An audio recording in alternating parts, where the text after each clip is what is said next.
কোরআন শরীফ একটা, কোরআন শরীফ কয়টা? একটা। বুখারী শরীফ একটা। যারা মাজার ভাঙছে, যারা মাজার কি ভাঙতেছে, তারাও কিন্তু মুসলমান, তারাও কিন্তু কি, তারা নামাজ পড়ে, দাড়ি টুপি সব কিছু আছে। আমি কোনো গালি দিচ্ছি না, আমি আপনাদের কাছে একটা মেসেজ পৌঁছাতে চাই। আপনারাও শেষ নবী রহমতুল্লিল আলামিন নবীর উম্মত, আমরাও উম্মত। মসজিদ একটা, ইমাম একটা, সূরা ফাতিহা পড়ে নামাজ শুরু করতে হয়। আমরাও সূরা ফাতিহা পড়ে নামাজ পড়ি, ঠিক কিনা বলেন না? সূরা কি বেশ কম আছে? বলেন আছে না? আপনারাও মানেন এটা 12 আউলিয়ার দেশ, ঠিক কিনা? এটা 360 আউলিয়ার দেশ, আপনারাও মানেন।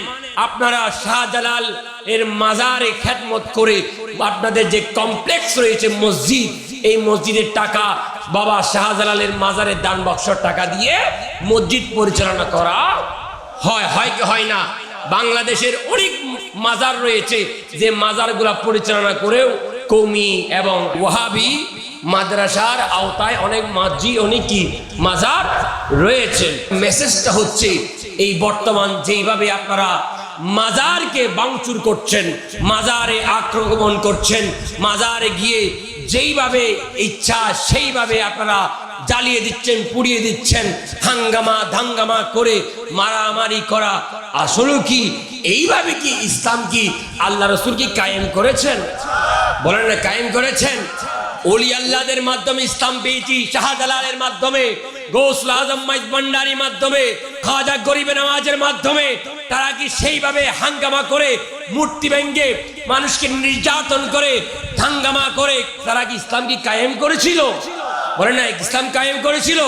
তারা কিভাবে কায়েম করেছে? বিনয়ের মাধ্যমে। কিসের মাধ্যমে? মারামারি নয়, তলোয়ার নয়। কিসের মাধ্যমে? মহব্বতের মাধ্যমে, প্রেমের মাধ্যমে, সুন্দর কথাবার্তার মাধ্যমে, নম্রতা, ভদ্রতা, সহনশীলতা, উদারতার মাধ্যমে ইসলাম কায়েম করেছেন আমার নবী এবং আমার নবীর পরে সাহাবায়ে কেরাম, সাহাবায়ে কেরামের পরে হযরতে গৌসুল আজম মাইজ ভান্ডারী, খাজা গরিবে নওয়াজ থেকে শুরু করে, গৌসে বাগ থেকে শুরু করে হযরতে নিজামউদ্দিন আউলিয়া এবং বাংলার 12 আউলিয়া সহ সকলে ইসলাম কায়েম করেছে বিনয়, নম্র, সহনশীলতার মাধ্যমে। চিল্লায়ে কোন ঠিক কিনা? আর যখন ঠিক কিনা? মারামারি করে ইসলাম কায়েম করা যায় না। যদি সুন্নিরা, মাজারওয়ালারা যদি আমরা যদি ভুল পথে থাকি, তাহলে আপনারা কিতাব নিয়ে, কোরআন নিয়ে আসেন, আমরা এগুলো করব না। আর যদি আমরা যদি সঠিক যদি প্রমাণ করাইতে পারি, তাহলে আপনারা আমাদের এই মাজারওয়ালাকে মানতে হবে, ঠিক কিনা বলেন না? মারামারি করে আপনারা কি করবেন? আমরা মাওলানা পরিচয় দিতে লজ্জা লাগে। আপনারা যে জুব্বা পরে, টুপি পরে, যে একটা কবর, অন্ততপক্ষে মাজার না হলে তো কবর, ঠিক কিনা? আপনি যে কবরের উপরে জুতা নিয়ে ওঠে ভাঙ্গামা করতেছেন, এগুলো কি ঠিক? এটা খবরের মধ্যে পর্যন্ত জুতা নিয়ে ওঠা যায় না, ঠিক কিনা? এগুলা কি ঠিক? আপনারা যদি ভুল হয় আপনারা আসেন, আলোচনার মাধ্যমে হবে, ঠিক কিনা বলেন না? আল্লাহ রাসূল কি সেই শিক্ষা দিয়েছেন? আল্লাহ রাসূল সম্প্রদায়ের সম্প্রীতি ছিল আল্লাহ রাসূলের কাছে। ভাইরা আমার খেয়াল করেন, নবীজি সাল্লাল্লাহু আলাইহি ওয়াসাল্লাম যখন মক্কা থেকে মদিনায় যখন হিজরত করা হয়েছে, আল্লাহ রাসূলের হানে কাবা, যেই দিকে হানে কাবা সেই দিকে নামাজ আদায় করে নাই। কেন করে নাই? মদিনার মধ্যে যারা ইহুদি ছিল, তারা যেই দিকে ইবাদত করছে, আল্লাহ রাসূল সেই দিকে ইবাদত করেছিল, নামাজ আদায় করেছে, যাতে ইহুদিরা মনের মধ্যে কষ্ট, বলেন না, কষ্ট না পায়, হাঙ্গামা, মারামারি, ঝগড়া ফসাদ করে নাই। শুধু তাই নয়, যে আলোচনা, যে ওয়াকিয়া, যে ঘটনাটা আপনারা নিজেরাও আলোচনা করেন, আমরা সুন্নিরাই করি, সেটা হচ্ছে আল্লাহ নবীজি সাল্লাল্লাহু আলাইহি সাল্লাম প্রত্যেক দিন ফজরের নামাজ পড়তে যাইতেন মসজিদের মধ্যে। যাওয়ার সময় ইহুদি মহিলা পথের মধ্যে কাঁটা দিতেন, দিতেন কিনা? দিতেন। একদিন যখন কাঁটা পাইলেন না, আল্লাহ নবীজি চিন্তা করলেন, মনে হয় এই মহিলা অসুস্থ। মহিলা কি অসুস্থ? তাকে কিছু তবরুক খাবার নিয়ে মহিলাকে দেখতে গেলেন। দেখতে যাওয়ার পরে মহিলা আল্লাহ রসুলকে দেখে অবাক হয়ে গেল, আশ্চর্য হয়ে গেল। আমি মহিলা অসুস্থ, আমার যে ধর্মের লোকেরা তো আমাকে দেখতে আসে না, অথচ আমি যে মানুষটার পিছনে লেগে আছি, কাটা দিয়ে দুশ্মনী করি যাতে নামাজ পড়তে যেতে না পারে, আজকে সেই মহান ব্যক্তিটা আমাকে দেখতে এসেছে। না না, এই মহান ব্যক্তিটা হলো সৎ আল্লাহর রসুল, আমি কালেমা পড়ে মুসলমান হয়ে যাবো। সুবহানাল্লাহ। আল্লাহ রসুল সেইভাবে ইসলাম কায়েম করেছে, মারামারি করে বলেন না, মারামারি করে নয়। আপনারা কয়েক বছর আগেও আমরা দেখেছিলাম মন্দির ভেঙেছিলেন, আজকে আপনারা আবার মন্দিরকে পাহারা দিচ্ছেন। মন্দির ভেঙেছেন করে কি আপনারা ওই যারা মন্দির পূজা করতো তাদেরকে মুসলমানকে বানাইতে পারছেন?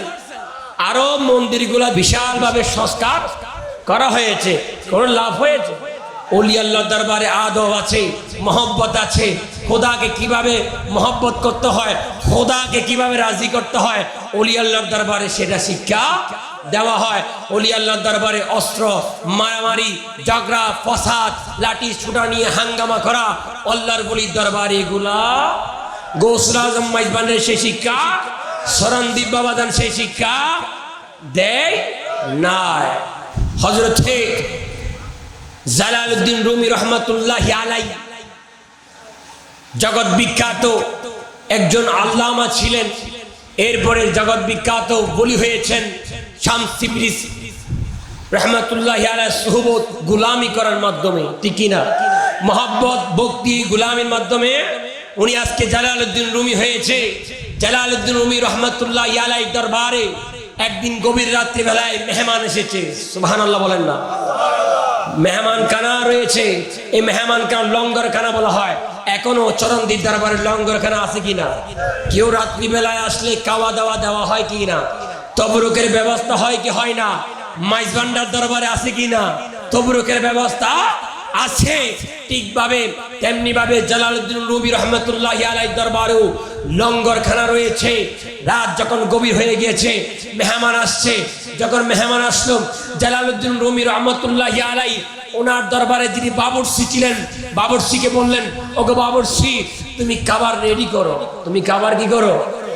রেডি করো, খাবার ফাঁকাও, রান্না করো।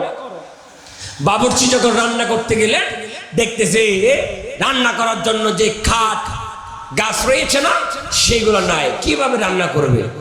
এখন এইদিকে ওনার পীর মুর্শিদ কেবলা মেহমানদার সাথে কথা বলছে। এখন মেহমানের সামনে গিয়ে কিভাবে বলবে, মুর্শিদ, ওগো মাওলা, আপনি যে রান্না করতে বলেছেন, খাট তো নাই, কিভাবে রান্না করব? এই কথা বলে নাই। কেন বলে নাই? বেয়াদবি হবে। কেন বলে নাই? বেয়াদবি হবে। সেই জন্য তিনি কি করলেন, তার পায়ের মধ্যে একটা কাপড় আছে না, কাপড় সুন্দর করে ফেঁচাই ফেললেন তার পায়ের মধ্যে, ফেঁসিয়ে আগুন জ্বালাই দিলেন, কেরোসিন তেল দিলেন, আগুন জ্বালাই দিলেন। আগুন জ্বালাই দিয়ে ওই তবুরুক রান্না পাকাই ফেললেন। সুবহানাল্লাহ। পাকানোর পরে দেখতেছে ওনার পায়ের মাংস সবগুলো ঝরে ঝরে পড়তেছে। সবগুলা কি ঝরে ঝরে পড়তেছে। সকাল হয়ে গেছে। সকাল যখন হলো, দেখতেছে তার পা আগের মতো হয়ে গেছে। সুবহানাল্লাহ বলেন না। তার পা আগের মতো কি হয়ে গেছে। এই কথাটা যখন জালালউদ্দিন রুমি জানতে পারলেন, ওনার পা পুড়িয়ে মেহমানদারকে কি করেছেন? মেহমানদারি করেছেন। জালালউদ্দিন রুমি রহমাতুল্লাহি আলাইহি ওই বাবুর্চিকে ঝড়াই ধরে এলমে বাতি এলম ওনাকে দান করে দিলেন। সুবহানাল্লাহ।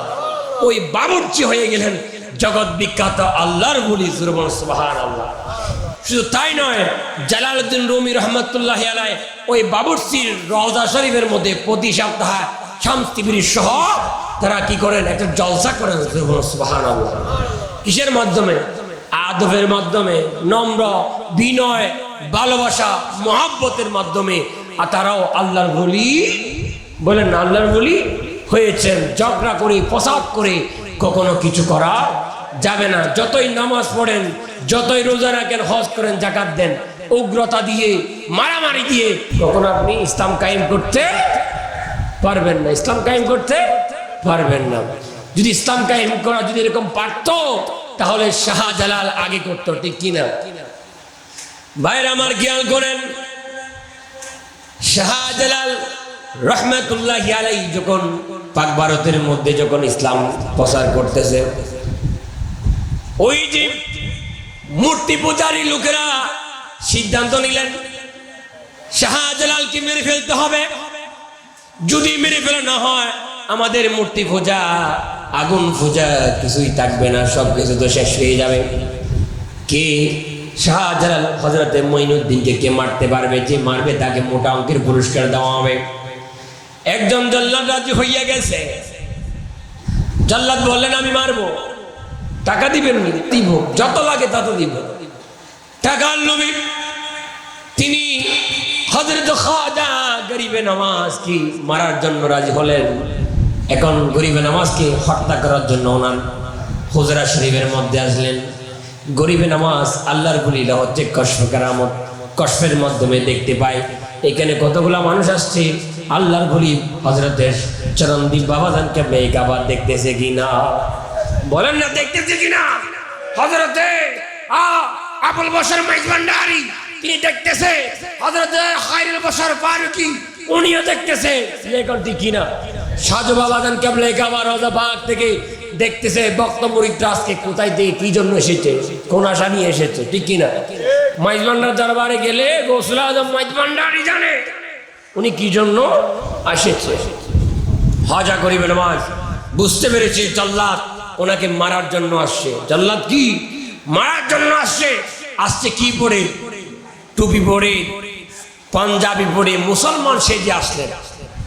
গরিবে নওয়াজ যখন বুঝতে পারলেন, ওনার বক্ত হাদেমদেরকে বললেন, ওগো আমার হাদেমরা, ওগো আমার বক্তরা, তোমরা আজকে চলে যাও, কালকে তোমরা আসিও, তোমাদের সাথে কালকে কথা বলবো, যার যার কাজ আছে তোমরা কালকে আসিও, আজকে চলে যাও।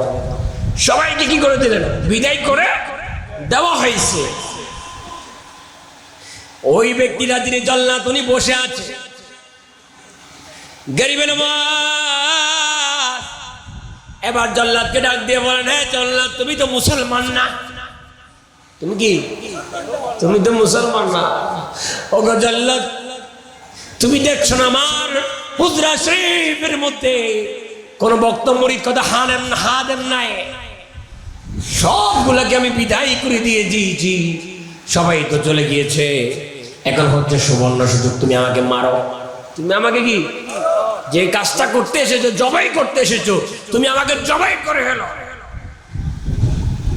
এই কথা শোনার পরে, এই কথা শোনার পর ওই জল্লাদ শরীর কাঁপতেছে, আমি কি জন্য আসলাম উনি বুঝতে পেরেছে, জানে। যখন কাঁপতেছে এখানে তলোয়ার নিয়ে আস জবাই করার জন্য, তলোয়ারটা মাটির মধ্যে পড়ে ওটা গরিবে নওয়াজের সামনে চলে গেল। গরিবে নওয়াজ আবার তলোয়ারটা হাতে নিলেন, নিয়ে বলছেন, নেন আমাকে জবাই করো। আমাকে কি করো? জবাই করো। কেউ নাই তোমাকে ধরবে না, মারবে না।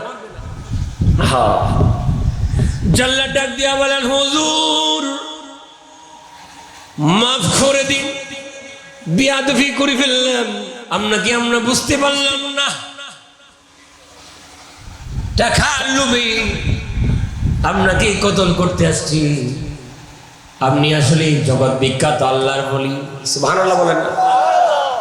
হুজুর মাফ করে দেন, না বুঝে আপনাকে আমরা কতল করতে আসলাম, ক্ষমা করে দেন।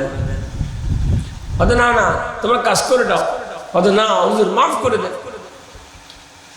হয়তো ঠিক আছে মাফ করে দিলাম, চলে যাও।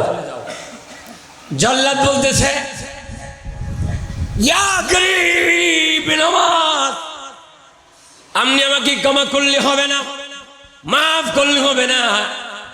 শুনেন হুজুর, শুধু মাফ করলে হবে না, আমি আপনার হাতে কালমা পড়ে মুসলমান হতে চাই। সুবহানাল্লাহ। আমি আপনার হাতে কালমা পড়ে মুসলমান হতে চাই। শুধু কালমা পড়ে মুসলমান হব তাই নয়, আমার বাকি জিন্দেগি আপনার গোলামি করে, আমি আপনার খেদমত করে আমার বাকি জিন্দেগি আমি কাটাই দিতে চাই। ওই জল্লাদটা উনি পরবর্তী জগৎ বিখ্যাত আল্লাহর বলি হয়েছে। আল্লাহর বলি কি হয়েছে? আল্লাহর বলি হয়েছেন। দেখেন, চাইলে গরিবে নওয়াজ ওনাকে মারতে পারতো না? পারতো কিনা? কিন্তু আল্লাহর বলি দরবারে মারামারি কাটাকাটি এগুলা বলেন না, এগুলা নাই। মারামারি কখনো ওলি আল্লাহ শিক্ষা দেয় নাই। নবী রাসূল সাহাবায়ে কেরামরা মারামারি দাঙ্গা ফসাদ ঝগড়া ফসাদ এগুলা শিক্ষা দেয় নাই। নবীও শিক্ষা দিয়েছে মহব্বত, আল্লাহর বলিরাও শিক্ষা দিয়েছে মহব্বত, সাহাবায়ে কেরামরাও দিয়েছে মহব্বত। আমরাও সেই পথে হক পথে আমরা থাকতে চাই কি চাই না? ওলি আল্লাহর রাস্তায় যারা থাকবে, ইহদিনাস সিরাতাল মুস্তাকিম সিরাতাল্লাযিনা আনআমতা আলাইহিম, আল্লাহ আমাদেরকে সরল সঠিক পথ দেখাও, যেই পথের মধ্যে আপনি নিয়ামত দান করেছেন, যেই পথের মধ্যে ছিল সাহাবায়ে কেরাম, গৌসে পাক, গৌসুল আজম মাইজ ভান্ডারী, চরণদ্বীপ বাবাজান কিবলায়ে কাবা, আমরাও সেই পথের মধ্যে থাকতে চাই কি চাই না? আল্লাহ পাক আমাদেরকে বুঝার তৌফিক দান করুক, আমিন বলেন।